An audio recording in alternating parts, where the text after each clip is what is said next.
Solely pervy. この小説の主人公の名前いただいてもいい What? ですか？ 나루토. Dude, that's crazy. 素敵な名前です.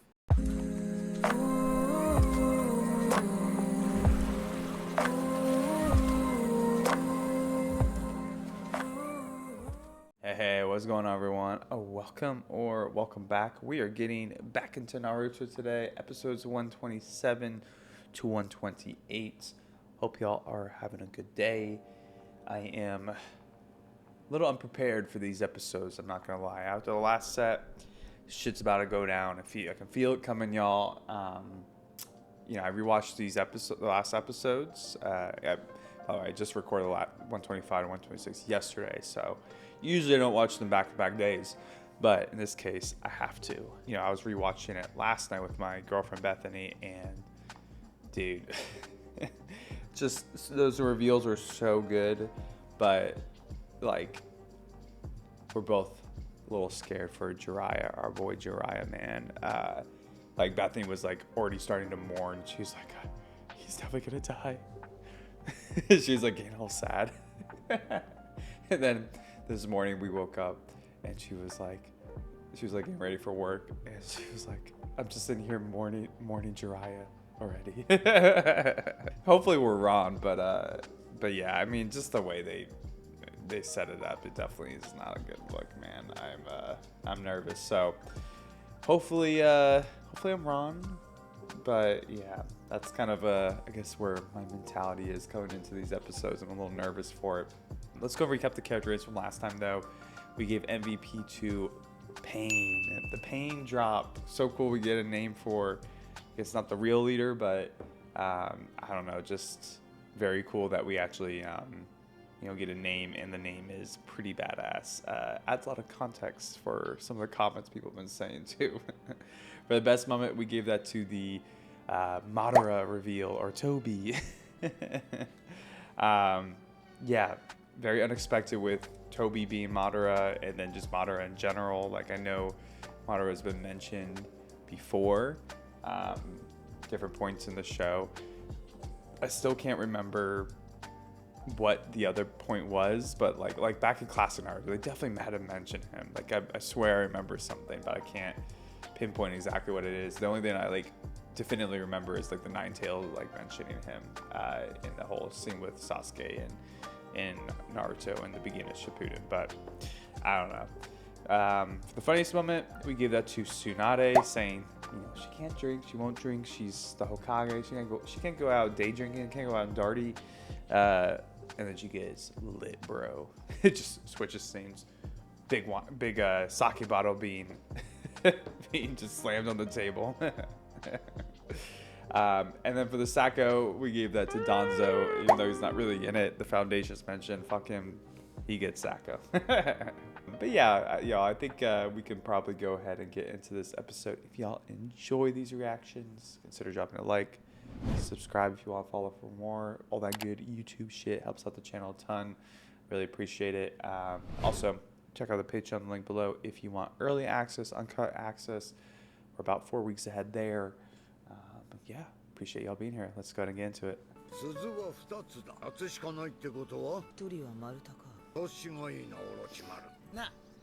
Dang. A little flashback here. I feel like we've seen parts of this scene before, right?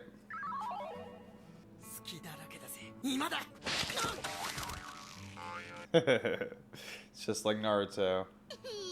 Jiraiya, あんたとの賭け勝ったわね。うるせえ、胸ぺったんこのまな板つな。だとこら、このインテリエロスケが。はい、もういいから。砂手とオロチマルは帰ってろ。はーい。まったくお前は忍者がバレバレの罠に何度も引っかかるとは何事か。Dude, he's literally just like Naruto. 足りないのは目的かの。あ？そうじゃのう。Sour Toby, man. なんだ？慌てるな。見ておれ。忍法口寄せ。He's gonna summon a toad? Oh no, he summons his monkey. 口寄せの術。俺もそいつと契約を結びたい。 そう This is his best friends. 契約できる生き物もそれぞれ運命が決め じゃあ I like 俺のは that. ドイツだ。契約の前にもっとチャクラをね輪の結び方を勉強せねばならん。ああ、また修行か。 Now you know what to train for. 目的を Always find the answer in your train. I like that. が真面目に修行を始めたが Damn, so it's gonna just be all Jiraiya backstory, man. Dude, no. Oh, I mean, I love it, but I also hate it. 時空間忍 Damn, 術を bro. マスターせねばかな。俺なんでこんな辛い修行をしてるんだ。彼氏にするんならやっぱインテリエロスケよりオロチマルかな。 Jeez, bro. That's pretty rough, man. Choosing Orochimaru over you. Little slithery snake. そうとなりゃじっとしてる暇なんかね。おお忍びとしての目的に気がついたか。綱でだけじゃねえ、綺麗な姉ちゃんを独り占めだ。チャクラを集中させて今 Of course, it would be just to be a perv, you know. 線で時空間忍術を使っては何が起こるかわからん。いけ Uh-oh.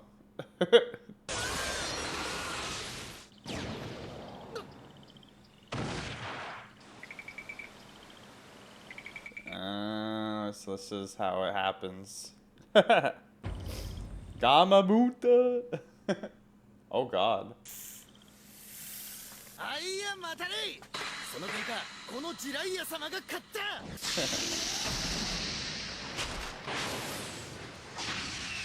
Oh my God, dude, he's pretty freaking strong as a kid. ざっとこんなもんだ。人間の子じゃ。ガマがしゃべっそっちこそ人間のくせに本当に妙木山に来よってからに。どういう意味だ。 It's like Toad Haven or something. Oh, yeah, dude, Gama's pretty young here. He's smaller. あれで俺が現れるのを知ってたみたいだな。知っておった。王子様の予言でな。この妙木山に一人の人間の子が Wow.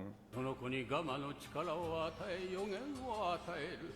He's been blessed, man. わし自身のために見た夢、予言だったんじゃ。その人間が俺だったら与えてくれる予言って何なんだ。しゃあな、わしは知らん。知らんって。お前はここで修行しながらおじい様の予言を待つのじゃ。せっかく強くなって女の子にモテモテになろうってのにカエルにモテ。つべこべ言うでない。これがお前じゃき。 Sorry, bro. Can't go get the girls. You gotta have the toads first. お前が選ばれた運命の子という証拠だ。選ばれた人間か。ここで修行して強くなるってのも結構捨てがたいかもしれないな。 And you'll be away from your babe. ジライアはガマの里妙木山と木の葉隠れの里を行き来しながら Damn, dude. So he trained like double? 積む少年時代を過ごしていった。 Oh, that's kind of cool. This is why he's called a sage, I guess. I guess I probably should have thought about that a little bit more. Like why he doesn't even like, I don't know. He's kind of has a unique way of identifying himself compared to other ninja. 甘いものではなかった。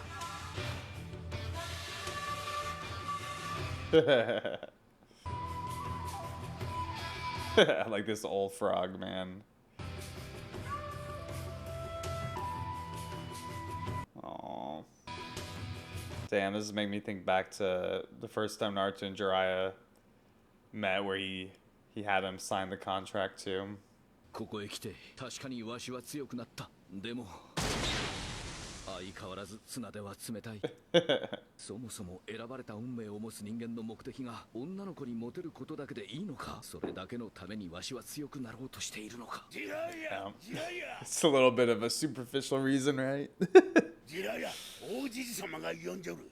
ガマ仙人が。あよ行け。前の予言が出とんじゃ。 Gama looking a bit older now. あ、ブンタ、お呼びで。おほうよ、来たよ、来た。誰だったかいの。王子様、ジライアですね、ジライア。おほう。 Jiraiya. そうじゃった。たく自分で呼んだくせにな。この大ボケじじいが。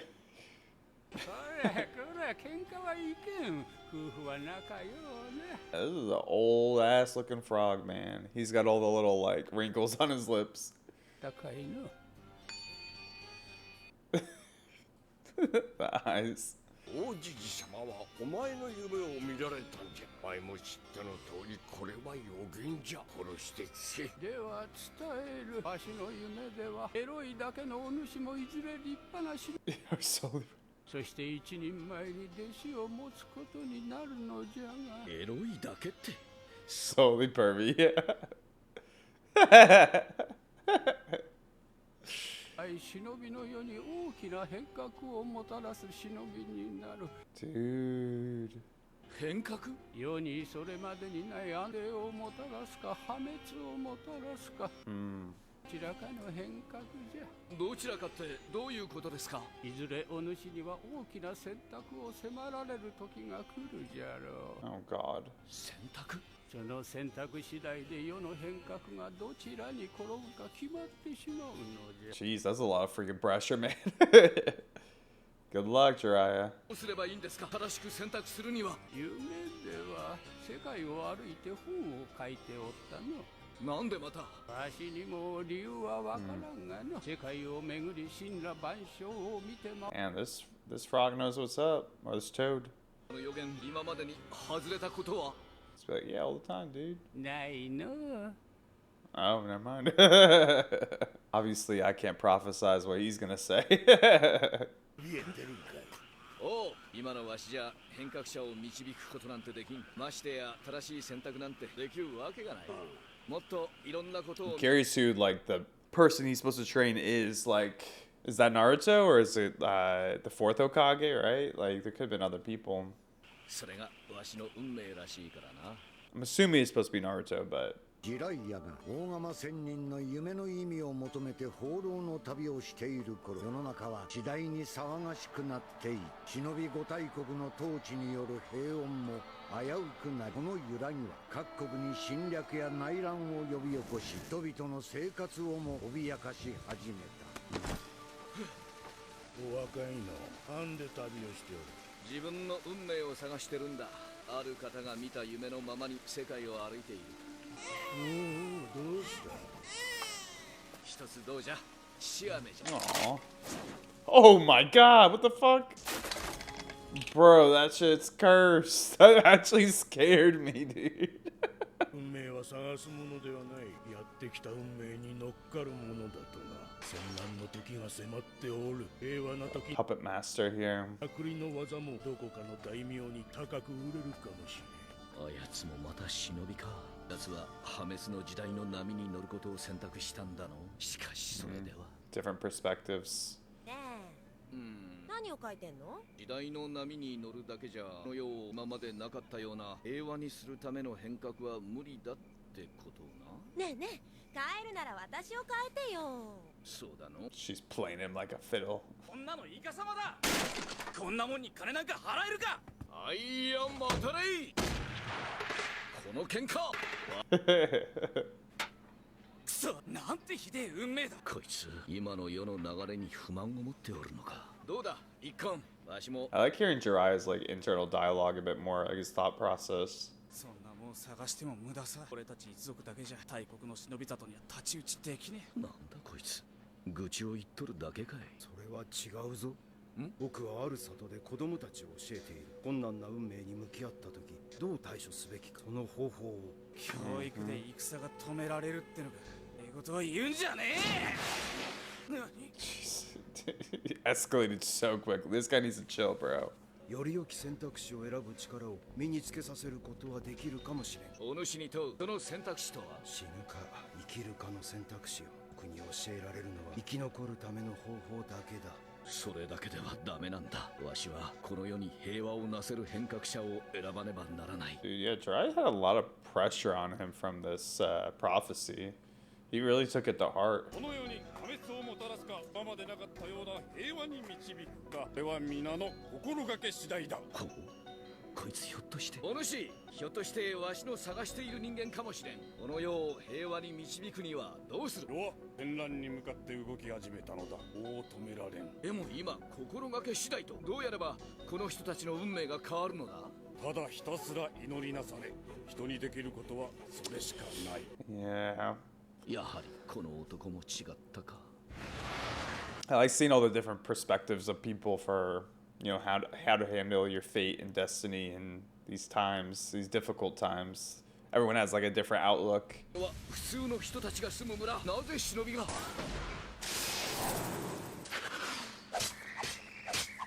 Oh, damn.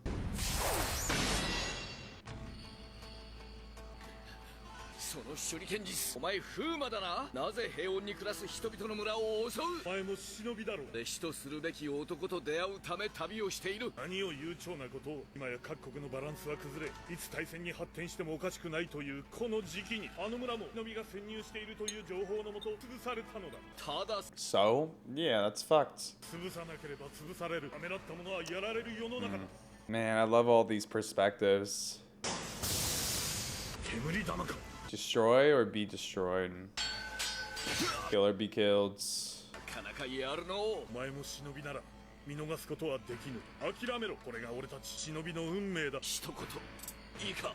聞く気はねえ。おう、黙れ。わしが諦めるの。諦めろ。Just give up on me giving up. 俺を倒してもまた次の刺客が村を襲う。俺たちが呪われた忍びの世界に生きている限り平穏はないぞ。You can tell there's like a lot of like apathy almost in the world of all these people to a degree. Very like one directional mindset. しかしわしはまだその運命の弟子にも会えずにいる。すでにこの時止めようもない戦いの連鎖が起こっていた。イライヤもまた運命と出会う旅をしばし休み、この葉の里に戻らねばならなかった。Yeah, I assumed he had to fight and stuff. Yeah. 戦争だからね。今はオロチマル。忍びの世からこんな悲しみをなくすためにはわしが変革者を見つければ平和な世を作るものを選択せねばならんのだ。Yeah, dude, he's got like the way of the world on him, man. He's internalizing so much. ことになる。これが後の第三次任海大戦と呼ばれる戦いである。ジライヤたちが伝説の三人と呼ばれるのはこれよりしばらくしてのことである。Man, really good episode. I really liked all the little like I don't know, just asking people like how to deal with like fates, or like their opinion of fate. Like I don't know, it kind of reminds me of the whole you know, all the writing we got with like Naruto and Neji's kind of like discussion around fate and how much control you have over it. I really think that's kind of an important topic because it's something I think that every single person does struggle with is like, hey, like what am I meant to do, right? Like what's my destiny, or what's my calling? You know, some people are like, you got to go out and search for it. Some people are like, oh, it has to come to you, or you don't have control over it, kind of thing, right? And you see that in these, you know, kind of different scenarios with the people's opinions on it, especially during like a time of conflict. It becomes almost like people become even more cynical about it to a degree, or you know, they're like, yeah, no, we don't have any control, or all you can do is pray, right? Like kind of give your ownership to a, you know, a higher power, or, you know, kill or be killed kind of thing, right? Well, not cool, but I think the writing is cool. おそらくこの葉が暮れの勝利だ。お前たちは生かしておいてやる。情けはいらねえ。まだまだ戦える。よせジライヤ。お前たち三人は強い。そしてここでさえも生き残った。 Who's this dude, man? Hanzo. Oh, he names them. 命の代償にそれぞれ名を名乗れ。 Damn, he spared them. この葉の勝利で終わるのかの？あいつが言ったように。どうしたらどうする？また旅に出るのか？そうじゃの。また旅に出て本でも書くかの。なぜ里に落ち着かない？ Do they not know about the whole prophecy? 例の運命ってやつか？まだ子供だの。油断するな。おネズミでも雨隠れの里のものだろう。隠れてないで。出てきなさい。We know who to rain now. なんだお前食べ物を分けてくれ。親はどうした？この戦争で忍びに殺された。ほら、看板だ。長門、コナン、出てこい。悪い奴らじゃなさそうだ。These like big bucket things they have on their backs. Those helmets? They took all of it. 食べ物はさっきやったろ。なんでついてくる？ Tsunade's on edge, bro. ありがとう。これ折り紙だよ。看板の包み紙で。これを私たちに？ Oh, that's kind of sweet. 忍術を教えてくれ。あんたたち、この葉の忍びだろ。殺す。この子たち。Kill Jesus, Orochimaru. Damn. でそう孤児を見てきたけどむごいものよ。いっそのことここで殺してやるのはこの子たちにとっても。おせえ、オロチマル。お前は船出と先に帰ってろ。わしはしばらくこいつらの面倒を見る。多少自立ができるようになるまでだがな。これがせめてもの償いだ。しかし。 These poor kids, man. Imagine hearing Orochimaru come up and be like, shall I kill them? Right after they fed you. いただきます。カトンのジュース一発で焼き魚だな。先生、俺釣りのコツを覚えたぜ。長門、どうした？家族のこと思い出しちゃったとしたら。泣くな！男だろ！そんなんだから雨隠れの男は弱虫だと思われる。お前たちが大きくなる頃には国々も分かり合い、ここにも平和が。そんなの勝手だよ。俺らは皆家族を殺されたんだ。分かり合うなら相手を同じ目に合わせてからだ。それが痛み分けってことだろ。 He just wants revenge. でもそんなの無理だってことぐらい分かってる。だから戦争はなくならないんだ。雨は嫌いだ。この国はいつも泣いている弱虫だ。俺がこの国を変えてやるんだ。みんなを守る。だからジライア先生、俺たちに忍術の修行をつけてくれ。 I don't know, man. The rain's kind of a vibe. It's making you feel cozy. 説のアイデアが浮かばぬな。分かり合うなら相手を同じ目に合わせてからだ。だから戦争はなくならないんだ。みんなを守る。主人公にはその憎しみを消して平和を作り上げてほしいのだが、はてどうすれば。ジライア先生、大変。ヤイコとナガトが。案内しろ、コナン。先生を連れてきたわ。何があった？俺たち食料か金目のものを出せて忍びの残党が。そしたら長門のやつが Popped off. こいつは岩隠れの住人か。一体どうやって？ Yeah, damn. The eyes. You know, it's interesting. I was literally thinking the orange-haired guy, you know, maybe he could be Pain, but he didn't have the eyes. So I was like, maybe not. Yeah, I want to know about these eyes. What's it mean? Ooh, Rinnegan? とされる陸道仙人。現在のすべての忍術はそのリンネガンを持つ仙人により生み出されたと聞く。それは世が乱れた時に天より使わされる創造神とも、すべてをゼロに戻す破壊神とも言われる。So is this gonna be the guy?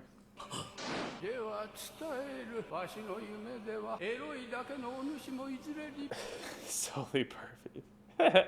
いずれお主には大きな選択を迫られる時が来るじゃ。 Dude, is the critical decision gonna be like coming up? したら長門がその変革者。運命に出会えたのかもしれん。お前たちに忍術を教えてやることにした。本当か？この前のようにいつ命の危険があるやもしれんからの。己の身を守るための忍術だ。よーし。この前は助けてくれてありがとうな、長門。弱虫とか言って悪かった。何かあったら今度は俺が長門を助けてやるからな。ありがとう、ヤヒコ。でもヤヒコよりナガトの方が強い。俺から修行して強くなんだよ。コナンは一言多いよ。よし、じゃあ始めるか。よし。腹を練る修行だ。はい、先生。This kid seems like he's gonna like be battling his inner demons his whole life, man. 何かあるようだの。言ってみろ。先生、この前のことか。あの時ヤヒコが傷つけられた時、ものすごく相手に腹が立ったんだ。頭が真っ白になって運が夢中で、それで気がついたら相手は倒れてた。その後すごく怖くなったんだ。憎くて我を忘れて僕が相手を僕の Yeah, that's scary. 本当はもっといい方法が。アガト、わしもそれが正しいのか間違っているのかよくわからん。だがお前のおかげでヤヒコは死なずに済んだ。友達を守った。お前は正しいことをしたはずだ。誰もお前を責められはしないの。Yeah, can't be too hard on yourself. 覚える。逆に人を傷つければ恨まれるし、罪悪感にも苛まれる。だがそういう痛みを知っているからこそ人に優しい。Very true, very true. それが人だ。 Can empathize. それってどういうこと？成長するってことだの。成長するってつまりどういうこと？どうするか自分で考えることだ。ヤヒコは僕とコナンがお腹を空かせて泣いてる時に助けてくれた。人の食べ物を盗んでまで。僕はただ二人を守りたい。どんなに痛みが伴うことがあったとしても。そうか。Yeah, I want to know how these kids connect to the future, or if they do at all. Tales of a gutsy ninja. Where's Makeout Paradise?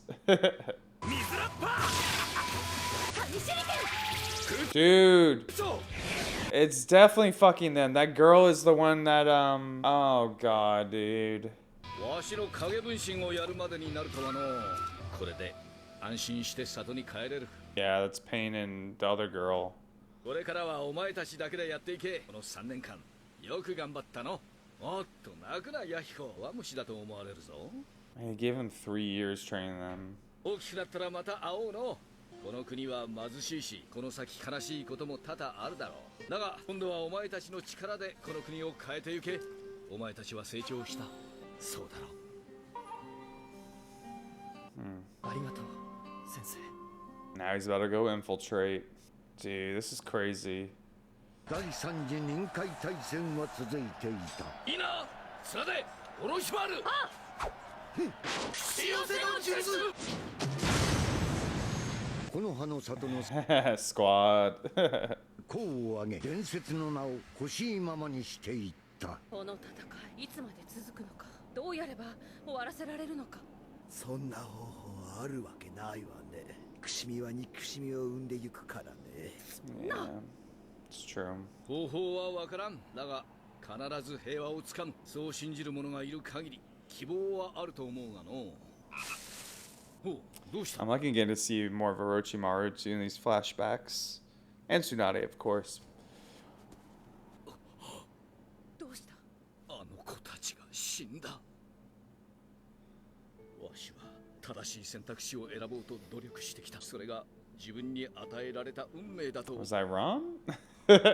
Is that not them? 正しい選択ができたと思い込んでおった。しかしまた違っておったのかもしれん。きっと見つかる。信じてさえいれば。そうじゃ。まだまだ道半ばということかの。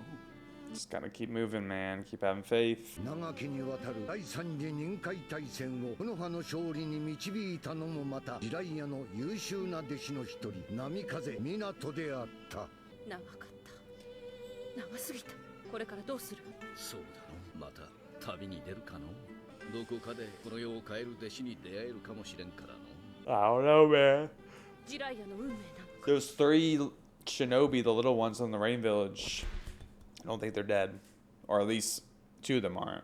斧が人道。誰かに引き継いでもらいたいとは思わないか。 He's like, I don't want anyone. Yeah, he's like, I'm just gonna stick around forever, bro. 願いはそれだけ。たとえ術を極めようとも人の命は永遠ではない。そうじゃ。それはどうかしら。 What a bad egg, Orochimaru. You piece of shit. Aww. 諦めろ。一言いいか。知らねえ。もうくたばれ。 This is the same scene, just not Jiraiya anymore. 諦めろ。俺を倒してもまた次の資格がこの里を襲う。血が呪われた忍びの世界に生きている限り平穏はない。なら俺がその呪いを解いてやる。平和ってのがもしあるなら俺がそれを掴み取ってやる。 Damn, man. やめない。 It's a hard mentality to honestly have to keep, because you see stuff like this all the time, people challenging it, terrible things happening in front of you. ど根性人伝を読んでくれておるのか。まだ文章も稚拙であんまり出来は良くないんだがの。いや、そんなことはないです。この物語は素晴らしいです。ことが先生の数々の伝説になぞらえてあって。Legendary exploits. いやだがの全く売れんかった。次回作はお得意のエロ要素でも入れてみるかの。Sexy elements.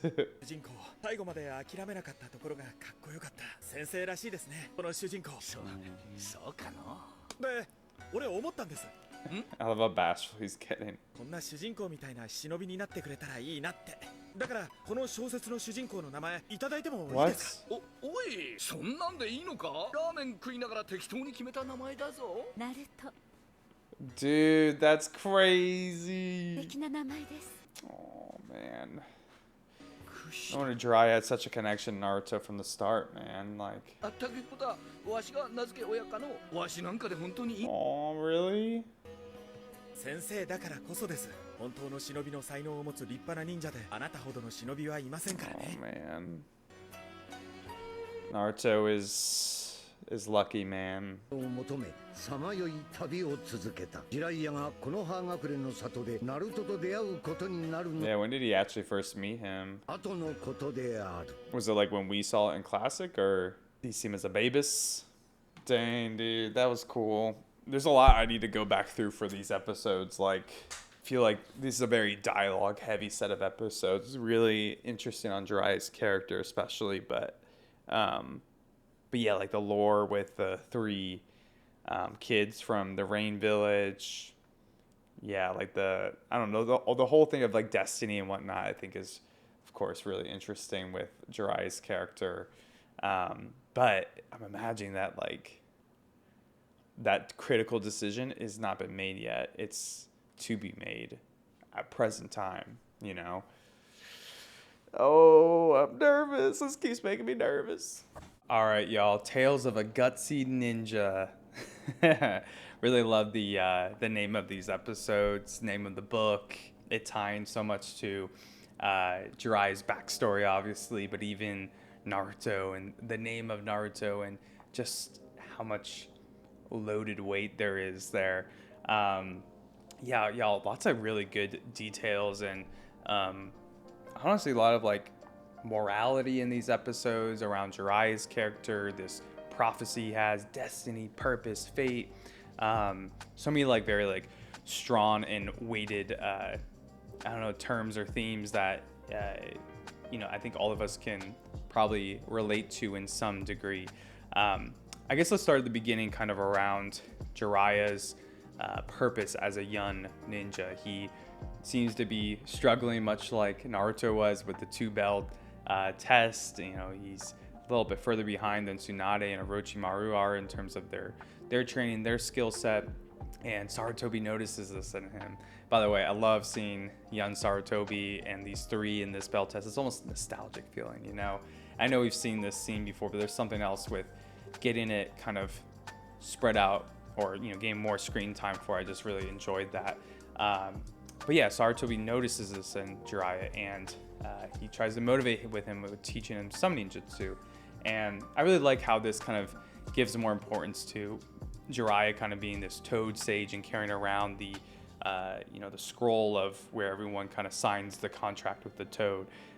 You know, it's a little bit more meaningful because it literally directly launches him into his fate as a shinobi.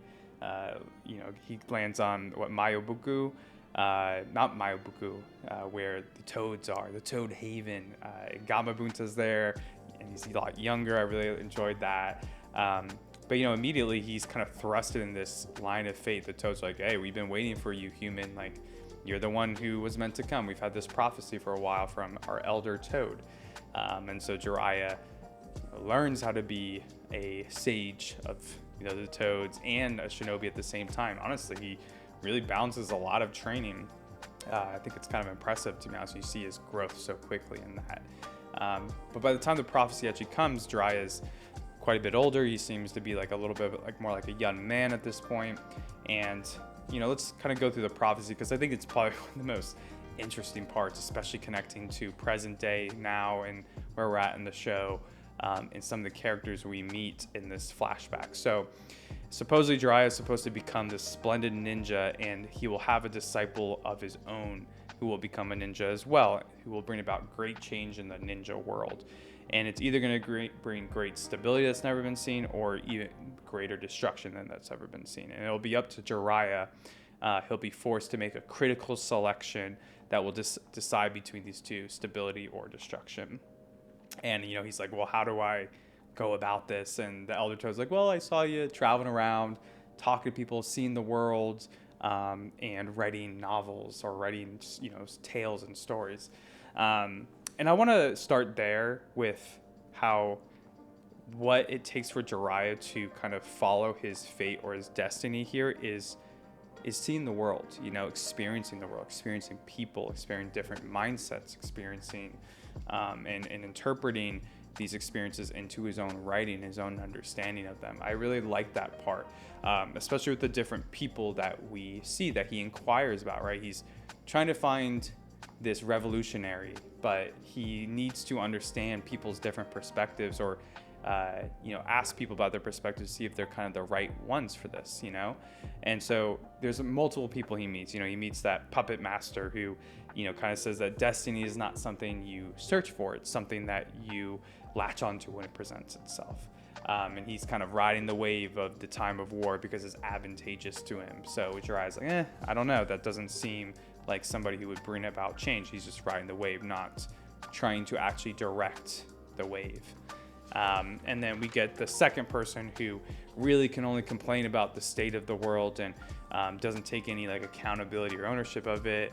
And that's contrasted with the guy who is all about education and equipping, you know, the younger generation to make better choices so that they can live or die. Those are the two choices, life or death. He kind of distills it into the simplest terms. So he basically just acquiring skills for survival, though. And that doesn't really seem quite altruistic enough, right? There's not enough morality in there to, you know, say that, hey, you can't bring out revolutionary change without maybe sacrifice of life sometimes. So it's not just all about survival in this case. Then we get the fourth person who seems to be more religious, and although he says it's about like the commitment of everybody, he offloads the responsibility to faith, prayer, and faith to, you know, probably a god, right? And then lastly, there's the shinobi themselves who are cursed in this, you know, war-ridden world, and it's kind of the mentality of like destroy or be destroyed. You know, it's cutthroat. You just kind of to me, it's more about like the survival thing a little bit. But I like how he takes in all these different perspectives and, you know, how he struggles with it. You know, he's frustrated. He's trying to understand it himself, but none of these people seem to be this revolutionary figure that could bring change, could bring peace in a very in a war that has a lot of conflict, or in a world that has a lot of conflict. So he struggles for a long time, and eventually, you know, he himself is in the Leaf Village, is pulled into the Third Great Ninja War, and I guess this is where they get the three legendary Sannin names. Sannin, right?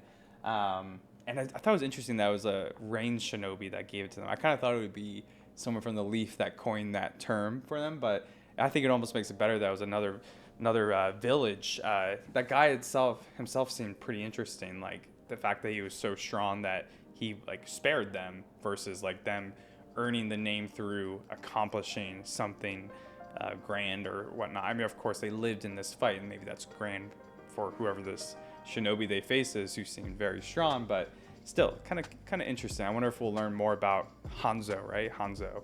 I've heard the name Hanzo from Overwatch. I don't know if maybe it'll be a similar like lore or whatever, but yeah, pretty interesting. But yeah, you know, they're in the village hidden in the rain, and you know, I guess this is the battleground, right? Like we've learned in the past couple episodes recently about the Rain Village being between all the great nations, and kind of being a place where war has inevitably happened. And we meet these three children, Nagato, Konan, and Yahiko. Now, obviously, these ones are from the Rain Village, and we learn that Nagato has the Rinnegan, right? Rinnegan.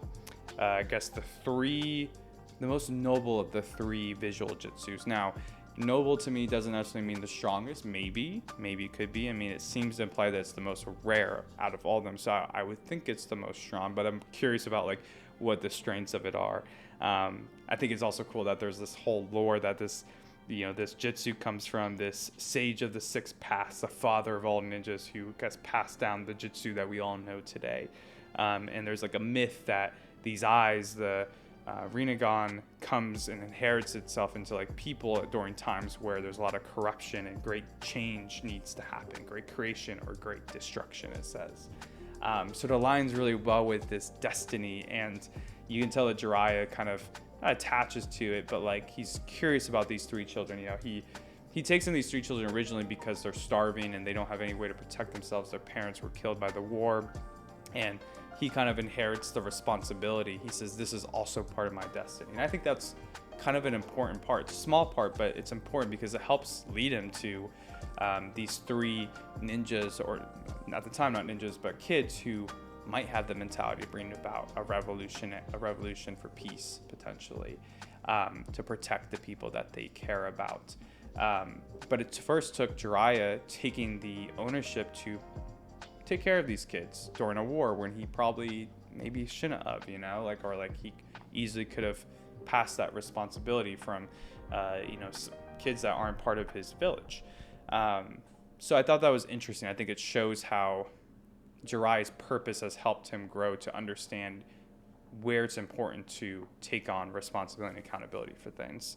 But these three kids are really interesting because there's very different personalities here. There's Yahiko, who kind of looks like Jugo a little bit to me. Also looks like Pain a bit. I'll talk about that a bit more in a bit. But, he's very like, Jiraiya's kind of talking about his destiny and looking for a revolutionary to bring about peace, and how it's going to take a mutual understanding to get to that point between the nations. And, Jiraiya saying, yeah, after this war, we'll be able to figure that out, right? And Yahiko's like, no, like, how can we reach a mutual understanding if the people who did this to us don't experience the same thing, right? And he's right in a lot of ways, like people think that you can do something wrong and then apologize and it's just done, right? No, it's like, hey, you need to like understand what you did. Maybe you need to experience that to do it. But it kind of brings up this question of morality, right? Like where somebody can make a decision to, protect their friends or to, do what's right for themselves or their family or their tribe, and maybe what the repercussions of that are. So we see that with Nagato when he unlocks his Rinnegan, he kills that shinobi to protect Yahiko, but he feels guilt from it, right? He doesn't think it was the right thing to do, and Jiraiya's kind of like comforting him. He's like, well, you protected a friend, and I think that's usually a right thing to do. You can't really be too hard on yourself. And I think most of us would agree with that, right? Like in real life, if somebody comes and attacks you, you're okay to defend yourself. That's like moral to do. But there is a layer to it where if you're defending, yourself from people, you're kind of learning to hate from that, right? If you get hurt by someone, you're learning to hate. And when you hurt someone else, you learn to resent them. And then you feel or you get a sense of guilt from it as well, or a lot of people do. And so even if like you're using self-defense in this case, right, you might still be resentful towards the person who attacked you, or you feel guilty about it, like we see with Nagato, right? You can see he's kind of suffering through that. But I really like how Jiraiya kind of guides the conversation where like there's not really necessarily always a right choice. Morality is really gray. It kind of comes down to perspective, and even if you are doing something for the right reason, quote unquote, you often will sacrifice a part of yourself to a degree to make a decision around that. The important part that we take away here is that understanding all this pain that comes out of these kind of difficult decisions, the hate, the guilt, the resentment, this pain, those are all painful emotions. Those will help you be kind to others, to be empathetic to others, to kind of transcend the instinctual reaction in those cases, right? Like, do you need to survive? Or like, do you have a higher calling to make a point? Like, I don't know. It's a little bit of an altruistic mindset to a degree, but it is very interesting to think about, especially when it comes to, this revolutionary figure that's supposed to bring about peace, you know, like what really will bring peace? Is it going to be somebody who understands all this pain, or is it going to be, and like what's the decision they make with understanding the pain? Are they going to lean into the hatred, you know, make sure that everyone understands the pain, or are they going to be able to kind of push people up to also understand and transcend this pain in a more natural way, I guess, or, you know, motivating people or being a good mentor to them to help them understand the pain and to transcend it. And I'm imagining that this is going to be kind of where Jiraiya has to make a decision. I guess this is probably a good time to talk about these kids because, quote unquote, they die. You know, he learns that they die, but I don't think that's the case. It's pretty clear that Konan especially is the girl that we got that was with Pain in the Village in the Rain last set of episodes. Very clear, like the way she looks. Now, Nagato seems to be Pain himself, at least based off of the Rinnegan. But honestly, like the demeanor and the hairstyle and all that doesn't really match up. Honestly, Yahiko matches a bit better with the character design with the spiky hair. So here's my theory. Okay, one, Nagato might be Pain, but I'm almost skeptical. I almost think that Yahiko, you know, somehow takes the Rinnegan from Nagato, or it awakens in himself as well, because he's the one who kind of announces that he wants this power to protect his friends, and it's kind of the figure that inspires the Naruto character in the Tales of a Gutsy Ninja, it seems. At least that's kind of how I interpreted it. But maybe he's the one who kind of takes this power to protect, and he leans too much into that mutual understanding by like forcing people to have an understanding that war is bad, hate is bad, and he's going to do that by making people experience pain. That's kind of where I'm going, right? Maybe that's like where the play is kind of playing words with pain is going to happen. I don't know, but it's very interesting that kind of them setting this up with like Jiraiya's destiny, you know, and kind of getting into like this selection or choice. You know, Jiraiya is going to maybe need to make a choice about who to put his trust in. Is he going to trust, you know, other disciples he has, such as Naruto, right, who he's taught Rasengan and the Toad Seal to, or is he going to trust Pain, who probably was one of these disciples of his, right? You know, who is he going to put his faith in, or try to back in this? I don't know if it's going to be as clear-cut and dry as that, or if it'll be maybe a little bit more less, or like a little less tangible than something like that kind of decision. But I am very curious on how this is all going to connect. And yeah, no, this makes me so curious about like the Pain character himself and how it connects to this destiny, because he seems to be the one that would maybe bring destruction more than Naruto would, obviously, at least from the perspective that we have as Naruto being our protagonist and Pain's kind of being the antagonist here. All right, let's go and move forward with the character ratings. For MVP, I'm going to give that just to Jiraiya. I mean, you have to give it to him in these episodes with his backstory. I just really like how he took his, you know, even though this fate is and like destiny's kind of thrusted upon him, and that, you know, people can probably relate to that. He takes it on with like such, I don't know, resolve, right? Like he really takes it to heart that he is this person who needs to identify who's going to bring peace to this world. And I really like just how he, you know, went around and questioned people's mentality and tried to understand it, wrote about it. You know, I just think he really took a lot of care in that. For the best moment, I'm actually going to give that to Minato and the reveal of Naruto's name, you know, coming from the Tales of a Gutsy Ninja itself, and Jiraiya thinking up that name while he was eating ramen. Now, I don't know what Naruto actually translates to. I think someone's said in the comments, but I can't remember off the top of my head. But I'd be curious if it's something like that literally is from ramen or something, like an ingredient or something. But yeah, I don't know. I just really liked that moment and how important that was to Jiraiya too. Like, he's the godfather. And you see how like Minato took inspiration from this, how gutsy this Naruto character was, and how much he is like Jiraiya, and it fits so well with how similar Jiraiya and Naruto are as real characters in this show. So for the funniest moment, I want to give it to the Elder Toad when he's saying the prophecy. He says, "You who are solely pervy." God damn, he's giving like a very, important prophecy, and of course he focuses on the perviness part. It's Jiraiya then. For the Sacco, we'll give that to Orochimaru in these episodes, man. Especially when he was like, should I just kill these children? They're pitiful. Very cynical mindset, obviously. Doesn't have much hope for the future generations in general. Like, he's selfish in that way, obviously, with trying to collect jutsus and become immortal, but also even just with trusting the next generation to survive and bring about a better world, But yeah, y'all, really good set of episodes. I'd be very curious to hear, how y'all interpreted kind of this destiny and purpose and, the morality part here. Like I said at the beginning, I don't quite have a full handle on, what the author is trying to kind of assert here, I guess. And maybe it'll become more clear as we get the rest of this prophecy coming into fruition throughout, I guess, present day. But I'd be curious about what y'all's interpretation of it was, because I do think it's really interesting. But yeah, I hope y'all enjoyed this one. Appreciate y'all being here to watch with me, and I hope y'all have a really good rest of your week. I will catch you next time. Peace.